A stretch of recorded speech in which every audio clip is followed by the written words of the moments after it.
Good morning, everyone. How are you all? I hope you are all very fit and fine. So, students, today we are going to recite a beautiful poem. A was an ant, written by Edward Lear. So, as you know that there are 26 alphabets in English. So, through this poem, we are going to learn some letters, some alphabets.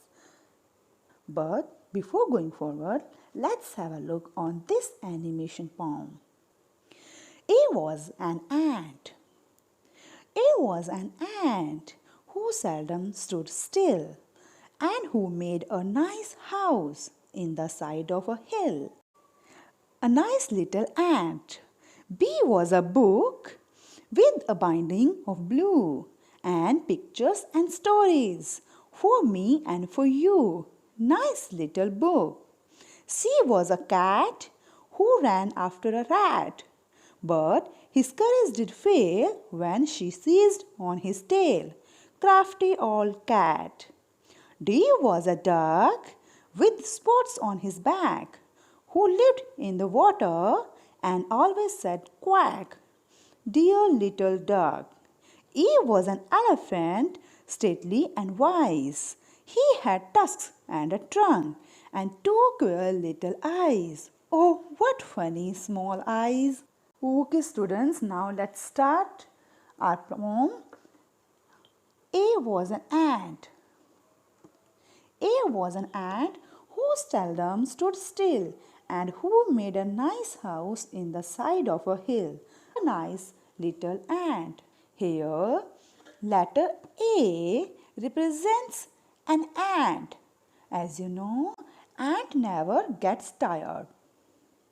She never takes rest. So, ants are always busy in their work. So, here, what it was doing? Yes, ant is making a nice beautiful house in the side of hill. Oh, so nice of little ant. Next. B was a book with a binding of blue and pictures and stories for me and for you. Nice little book. So here the letter B represents a book having blue binding. Here blue binding means strong cover holding the pages or books together. And in this poem, what is the color of the binding? It's in blue color. And there are many pictures and many stories in this book. Nice little book. Next, C was a cat who ran after rat, but his courage did fail when she seized on his tail. Crafty old cat. So here C represents a cat. And here, as you know, cats always chase rats. So here also cat ran after a rat, but the rat loses his courage, his strength. Why? When the crafty old cat, the clever, crafty means clever, clever cat seized the tail of a rat, means cat caused the tail of a rat.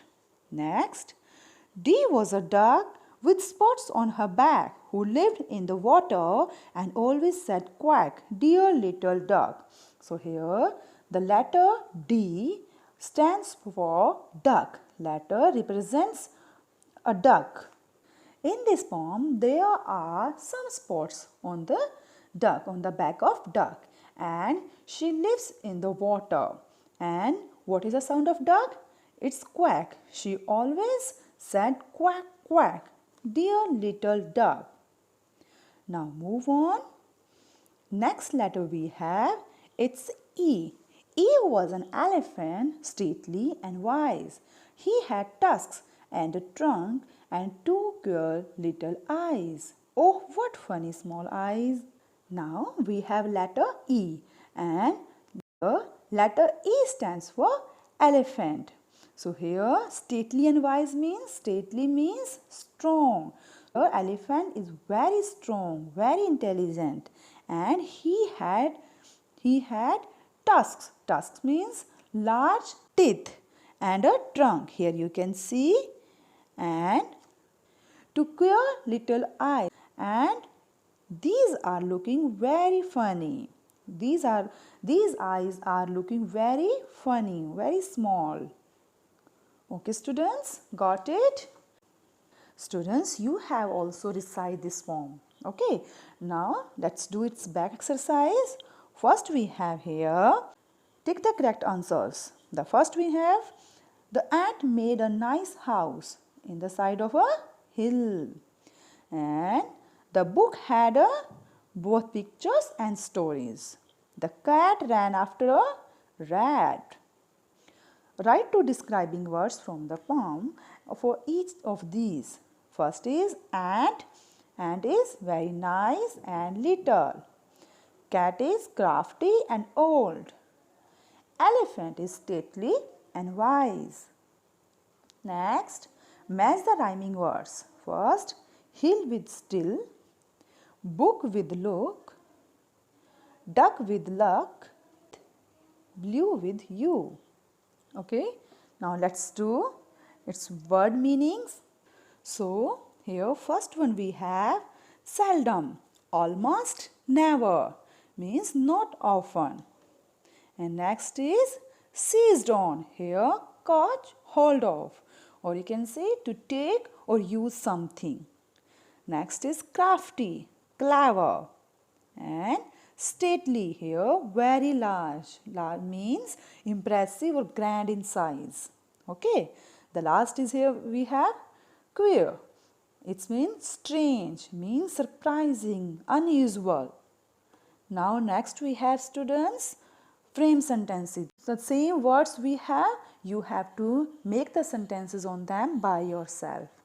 And the last we have here RTC, reference to contest. Here we have given a few lines from the poem and you have to read it and give the answer. So first question we have, who had tusks and a trunk? An elephant had a tusks and a trunk. Next,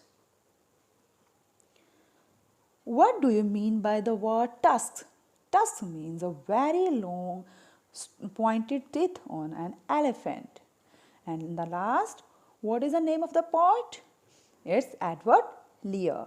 So you have to write it down in your notebooks and learn it. It's enough for today, students. Have a nice day.